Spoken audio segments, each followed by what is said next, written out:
Hey, we're cooking with gas here on the Jewcast. Okay, careful using a phrase like that. This trial is a travesty. It's a travesty of a mockery, of a sham, of a mockery, of a travesty, of two mockeries, of a sham. Tradition! Oh, shut up, Carl! Shut your goddamn Jew mouth! You people are why there's war in the Middle East! Gekakken af een jam. Nebbig. Verpoepoepoe. Vermischt. Verkakt. Vertut. Verstonken. Fartig. Exactly. You're what Grammy Hall would call a real Jew.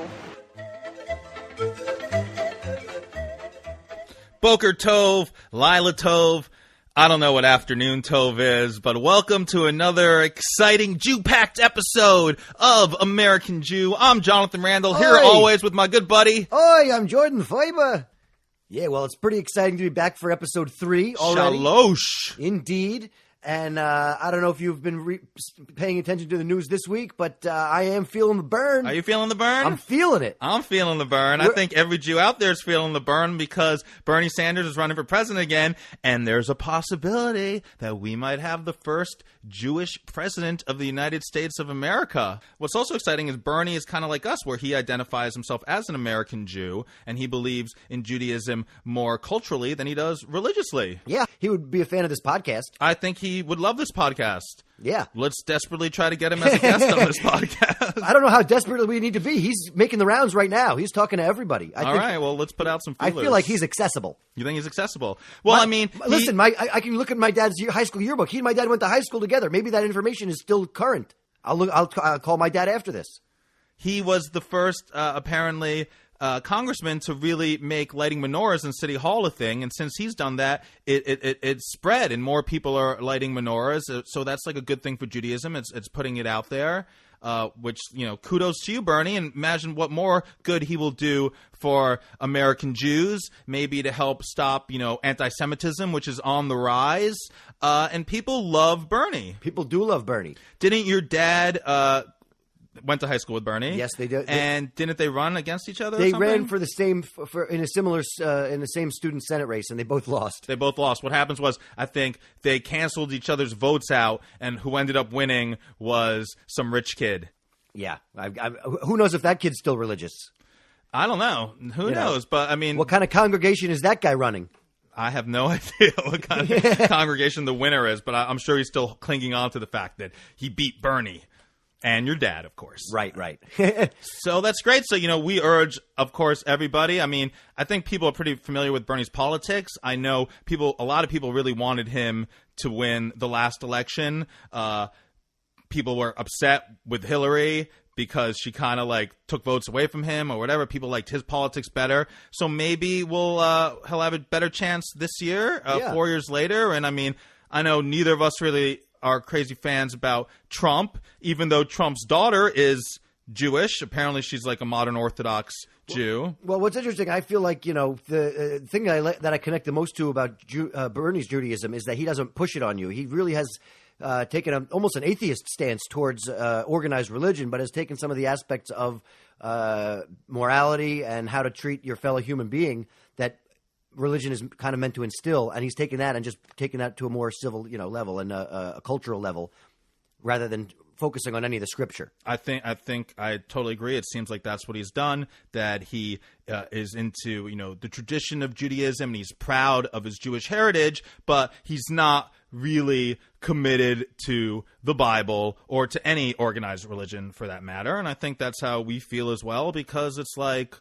they're all bullshit. I'm sorry. Yeah. There's that Shakespeare quote, there are more things in heaven and earth that are dreamt upon by your philosophy, and I don't see how anyone could argue with that. And as certain as anybody is that their religion is the one, there is somebody of another religion that is just as certain that their religion is the one. But like Bob Marley said, some people think great God will come from the sky, take away everything, and make everyone feel high. But if you know what life is worth, you will look for yours on earth.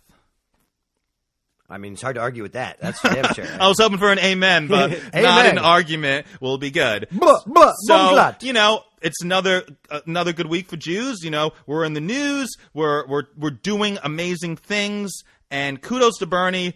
So, hopefully Bernie's the president. I don't know if that'll make more anti-Semitism or less anti-Semitism, I guess, because a lot of people don't want a Jewish person as president. I know. It feels like no matter how much good Jewish news there is, there's always going to be some bad news. Unfortunately. Right. And, as we mentioned before, anti-Semitism all around the world is on the rise, and especially in France, where apparently statistics show that it's up 74% from 2017. And, that is appalling. In the past weeks, in France, vandals have defaced portraits of a late Holocaust survivor and a French minister there, Simone Veil. They wrote the German words for Jews, I guess Juden, on a bakery in Paris. They cut down a tree that was in memory of a Jewish person that was tortured to death by an anti-Semitic gang. And then more recently, over 100 tombstones in a cemetery were painted with swastikas over, and it's kind of out of control. I guess this week they had a big march. Over 1,000 people took to the streets to rally against anti-Semitism. Well, that's a good sign that there's a lot of people that are showing support against it. But it is disappointing and disheartening to hear that there's, especially in France, to find out that they're defacing art and pastries. That's when you know. Yeah, I know. When they start taking down the croissants, you know there's trouble. France has the biggest Jewish community in Europe, and it actually has the third biggest Jewish community in the world after Israel and the United States of America. So it's concerning that anti-Semitism is running so rampant there. France is kind of known for be a romantic place of love and cheese and wine, and it's really sad that now Jewish people have to also associate it with hatred. And it's another place in Europe that we seem to be getting pushed out of. A lot of people say that the reason why this anti-Semitism is on the rise, and we touched upon this a little bit in our last episode, is because of Israelis' treatment and stance towards the Palestinian people. But I think what needs to be clear is that hatred then needs to be directed more at Israel and not as Judaism as a religion. Right. So that's, it's really unfortunate that people want to then get mad at the Jews. It's, it's the same thing like being mad at all Muslims because there's been some Muslim terrorists, not all Jews even feel the same way that Israel has. A lot of Jews, especially American Jews like us, have a real compassion for the Palestinians and are hoping to find a solution that's more amicable to all people.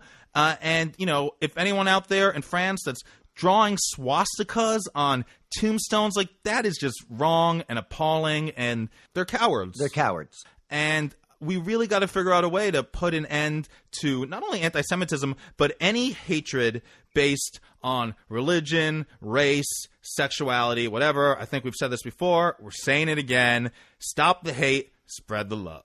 Yeah. Go out and hug a Jew. Go out and hug a Jew. Yeah. Well, they have those people at Union Square Park that are free hugs. Maybe we should go out there free hugs from a Jew. Right. Have a Jewish hug.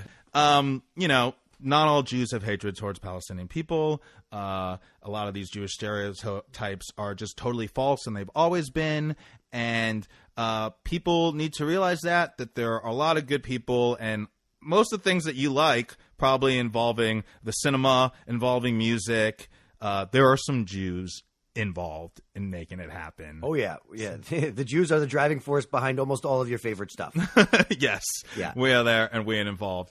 So hey, let's talk about a more joyous thing. This week was Purim Katan. Ooh, small Purim, little Purim. I didn't even know about this. What by a the tiny way. little Purim! Oh my God, it's so small. What an adorable Purim. I didn't even know about this, which does not speak well for the Hebrew day schools that I went to. But apparently, Judaism runs by the moon cycle. I guess on the lunar cycle. The right. lunar cycle, and another thing we have in common with the Chinese. Besides just liking their food on Christmas. And, the secular world does it mostly by the sun. So they don't match up. There's an 11-day difference. Now, a lot of the holidays, apparently, they have to happen during a certain season. So it doesn't throw everything out of whack. They create a leap year, which I guess is this year, where the month of Adar, I guess, which is what we're in right now, they have two of them. They have two Adars. Yeah, Adar 1 and Adar 2. And so we're celebrating. They have a small Purim celebration when it's supposed to be. And then next month, when it more matches up with the season, is when we'll have the real Purim celebration. And, this week, apparently, you don't read the Megillah, and you don't do a lot of the traditions that you do on the regular Purim. You don't do the whole Megillah? You don't do the whole Megillah, but you are supposed to be joyous and maybe have a joyous meal or just be happy to celebrate. And, of course, the story of Purim itself, the book of Esther, is rooted, unfortunately, in anti-Semitism. Haman, boo, was maybe, an original kind of Hitler character. And, it's just so sad that it's been all this time and anti-Semitism is still so prevalent. I always thought Purim was like the Jewish Halloween. Well, just because you dress up. Yeah. The kids get dressed up and the adults get drunk.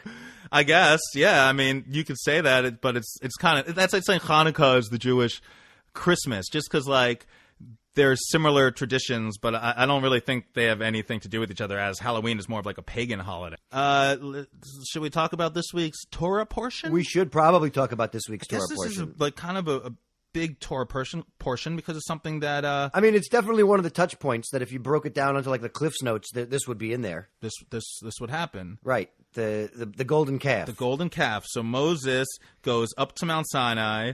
And he's gone for a while. He's gone for 40 days and 40 nights, which I want to talk about for a second, because 40 days and 40 nights is a thing.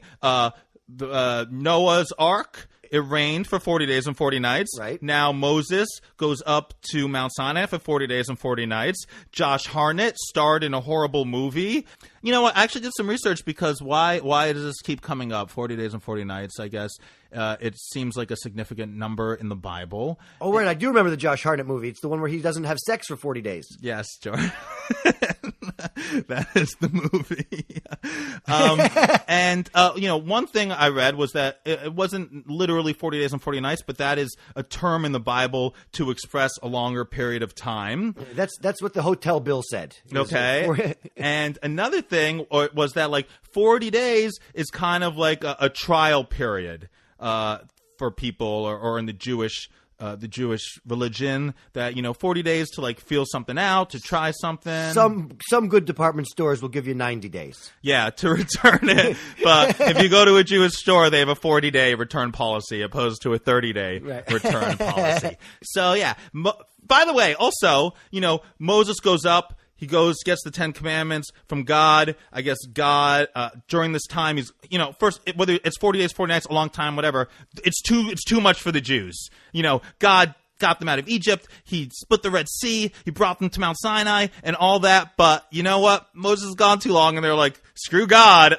We need a new God. And they ask Aaron to build them a God. Right. And Aaron, I guess, takes their earrings and the gold, and he builds this golden calf. And they all worship the gold, which I guess doesn't do the Jewish stereotype good of us being obsessed with money, by the way. Maybe that's part of the thing it started from. And then, this is, last week we were talking about how Moses' name was left out. This is when it happens, when he says, hey, God, please take my name out of the book. Don't destroy the Jews, which is weird because why is this week's happening after, it seems like it's out of order. It's I didn't realize Quentin Tarantino directed the Bible. That's pretty funny. I think that's interesting. Yeah, he definitely, there is some incongruity to some of these stories. In fact, just before Moses goes up to the Mount Sinai to get the 10 Commandments, he takes a census. He takes a census. He basically does a roll call so that when he comes down and sees that they've got the golden calf and God is upset and wants to punish them, he's like, see? I was trying to tell God nice things about you. Now he knows all your names. I mean, well, I like that. God told Moses that what was happening, that he was mad at the Jews, and Moses still carried the 10 Commandments all the way down, and then he broke them right in front of it, oh, look, like a little temper tantrum Moses had. He could have just went down and been like, I'm not bringing this stuff down, bro. You guys messed up. But he wanted to be more dramatic. He brought down the tablets and he was like, oh, you like that golden calf? Boom. How you like him now? Right. And, he's asked Aaron, how could you do this? What are you doing? And, apparently they burnt the golden calf. They buried it. They took what was left, and Moses put it in the water, and he made the Jewish people drink it, which is the original Goldschlager, by the way. It's always a little tough to swallow, that stuff. Yeah, and then Moses goes back up for another 40 days and 40 nights. Well, or I mean, like Josh Hartnett, he didn't have sex that whole time. And well, you need to get, if you're gonna, come down and find them worshiping something else, you're like, fuck, gotta get new commandments now because this shit is set in stone. It's not like the Constitution where you can just make amendments. No, we're putting this in stone. All right, new commandment. No golden calf now this time. But that's not one of the 10 commandments. I'm not sure if they were different. I think they Isn't were it the don't same. put no other idol before me? Yeah, but was that not in the original? Like knows? when he went back up, he was like, "Oh, we better add." God's like, "Let me rethink this." Well, yeah, we got to add this next part because some people don't learn. Employees must wash hands before returning to work. I love how God doesn't make anything easy for Moses or for the Jewish people, right? And no matter what they go through, is just like, let me give it a little more, like why make it easy? It's unfortunate. So, but then we get the 10 Commandments, right? Moses comes back down with the 10 Commandments. I mean, some of them I agree with, but I think this comes back to actually circling back to what we were talking about with a Bernie, and it's like. We don't need these 10 Commandments to let us know what's wrong or right. We base our morality more on like reason and compassion and our conscience and reflection. I don't need a book to tell me what's right or wrong. I know what's right or wrong. And growing up in a modern Orthodox community in Miami Beach, I got to tell you, I saw a lot of ugliness from people in the community that consider themselves religious people, that chastised me sometimes for things that they saw me doing that they thought wasn't becoming of a Orthodox Jew. And it really kind of was ugly, and it kind of turned me off to the whole thing. Well, I'll say this. We've done 3 weeks of these now, and there hasn't been a goddamn meal in any one of these Torah portions. When are we going to eat? The Jews are very hungry. Is that maybe why they gave up on God? They were just like hungry and they were in a bad mood. Their blood sugar levels were low and like, we can't take this anymore. We need something else to worship. They were kind of hangry, That's why it's a calf. It's like, all right, if we're not going to eat a cow, let's at least worship one. So it is our 3rd week. We want to thank everyone for listening wherever you are. It's a mitzvah to us that you've been doing so. Keep sharing it, Yeah, keep sharing it. If you want to email us or you think that there's a topic that we should discuss, please do so. We're at AmericanJewPodcast@gmail.com. Please follow us on Instagram at AmericanJewPodcast. Follow us on Twitter at AmericanJewPod, and find and like our Facebook page, which is at American Jew Podcast. And at the very least, if nothing else, this podcast is reason enough to teach your bubby how to use a podcast, how to listen to it, how to download it. Tell your bubby to do this. My bubby has been listening. My grandma Esther, shout out to her. I love you. Thanks for listening. We appreciate your support. And we hope you'll tune in again next week. Oh, boy. Goodbye. Shalom.